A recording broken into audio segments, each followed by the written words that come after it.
घरची सांगत का सांग एवढा मोठा घोडा चालास पण तुझ्या सांग बाईकचा लायसन्स नाही मिळाला जा सांग पहिले काढून ये नाही तर घात घ्यायचो पण नाही तर म्याव मित्राचा मी हेल्मेट घेतला भाड्यावर सांग मुगला असा होणार निघालो. नाही आमच्या गावातली लोक चालले होते शिर्डीला त्यांच्याशी थोड्या गप्पा गोष्टी केल्या ना निघालो थोड्या वेळात पोहोचलो मनोरला. पोस्टात सांग अकाउंट खोलला का लवकर सांग श्रीमंत व्हायचं मी पण आलो होतो आज पोस्टात बरं अकाउंट खोलून जाय सुट्टी केली आहे तर ना थोड्या वेळात पोस्ट ऑफिस खोलला ना अकाउंट वगैरे खोलला ना निघालो पालघरला जायला आपली ड्रायव्हिंगची टेस्ट आहे ना तर निघालो परत मुगलासारखा होऊन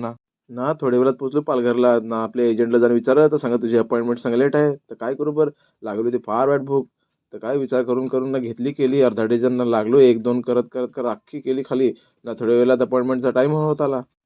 नाही आहे पालघरचं आरटीओ ऑफिस आता सगळे प्रकारची लायसन्स काढतात जसं बाईक कार रिक्षा इव्हान.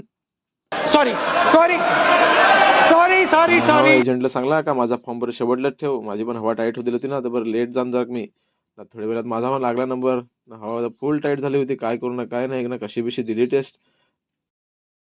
परीक्षा तर बरं दिली आहे ना पास पण झाला आहे तर बरं पार्टी तर करायला लागेल ना लागली होती भूक तर आलं एक होटलात मस्तपैकी दाल राईस घेतली ना दाबून खाली मस्तपैकी नाही पण सांगा तुम्ही हो जरा तोंडाला पाणी येत होतं पुसून टाका ना कमेंट करा मस्तपैकी.